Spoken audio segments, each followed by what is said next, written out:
plate. Sick. Good day, Mark. I feel weird looking at the camera. Well, don't look at the camera, look at me. Please don't put that wig in the video.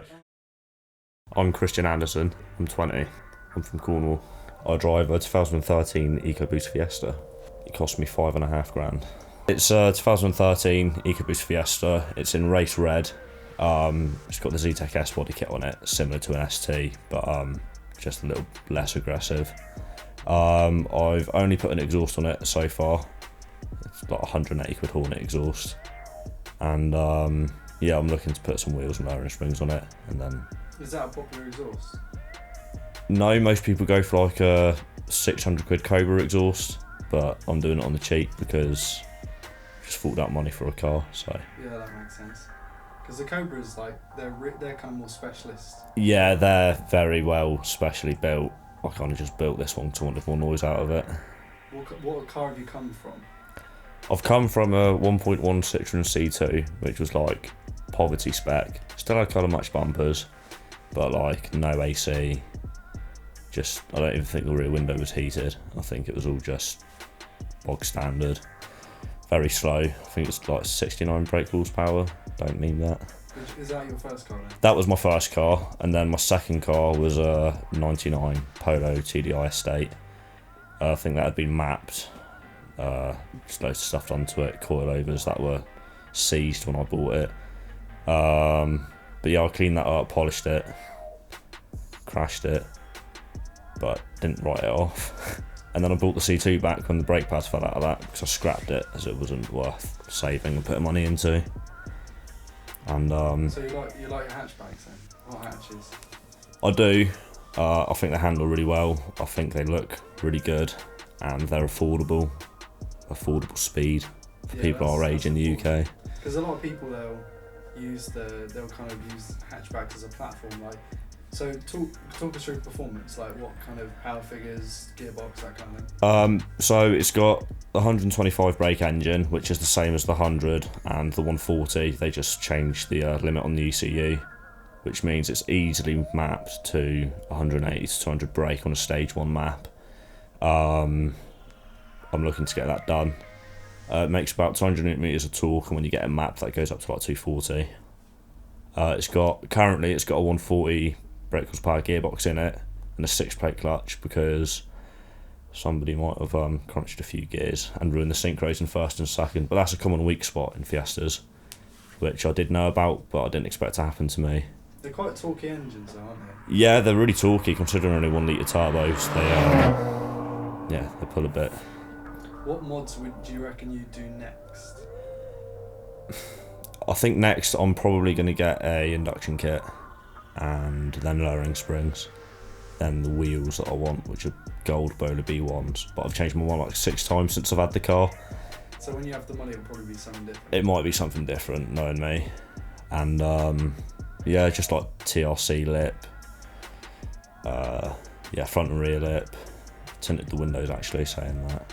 Might get the lights smoked. So nothing like crazy power-wise? Nothing too crazy power-wise, stage 1 at some point, but I don't think I'll go much above that. My favourite part about the car is probably how comfortable it is for how it performs and looks. Yeah. It looks like it would be quite uncomfortable due to the fact it's got relatively low profile tyres. It doesn't sit ridiculously low, but it's not your standard like EcoBoost. Yeah. When you're driving it comfortably, sensibly, not trying to gun it everywhere, it's just really nice and calm. The exhaust, which I thought would actually be really loud if you're not too bad with it, it's actually relatively quiet. Only issue is when you're on dual carriageway motorway, yeah, and you've got somebody in the back who's a bit tired after a full day. It's a bit drony. It's a bit drony, but for Cornwall it's absolutely fine. We've got B roads and our main roads aren't exactly 80-mile-an-hour roads anyway. Driving it fast, it's interesting because it feels like it completely changes the car when you just start nailing every gear. The turbo kicks in at like 3.5k, and then it just pulls, and then it never drops below that when you change gear in the high revs, and it just goes and goes and goes, which you don't expect out of a 1 litre. It's quite aggressive considering it is just meant to be an economical city car. It does feel kind of aggressive. So Yeah, because those EcoBoost engines are used in the Focus as well, aren't they? yeah, But they're bigger cars, so I don't suppose they're quite as... the Fiesta weighs 1,016 kilograms, so it's not heavy and it's not the lightest hatchback on the road.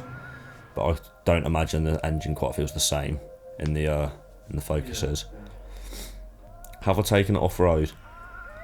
No.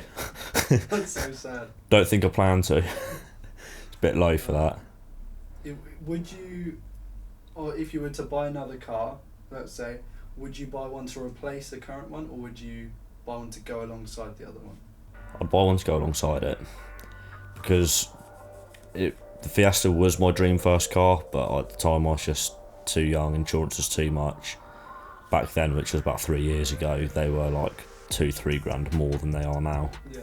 And yeah, I just couldn't afford it. So it does mean a lot to me. It's got a bit of sentimental value, and I got it in June last year, just gone 2019. It was a bit of an early birthday present, so I don't plan on getting rid of it anytime soon. And if I do get another car, it'll be a car alongside it. Do you reckon you'll go bigger power or just more sensible? If I was to get another car alongside it, I'd probably get a more sensible car to go alongside it. I suppose you'd build the Fiesta then. Yeah, put a bit more power into that. Wouldn't be so afraid to blow it up because I'll have a daily to cover my back then. Probably be all-wheel drive just for going anywhere. We get the rare occasion of snow. So yeah, good point. Would you take your car on like a trip around Europe? definitely, because I really want to take it to the Nürburgring. Got a feeling that with the projects in the video, it's going to be either a benchmark or on a very long stretch of straight private road.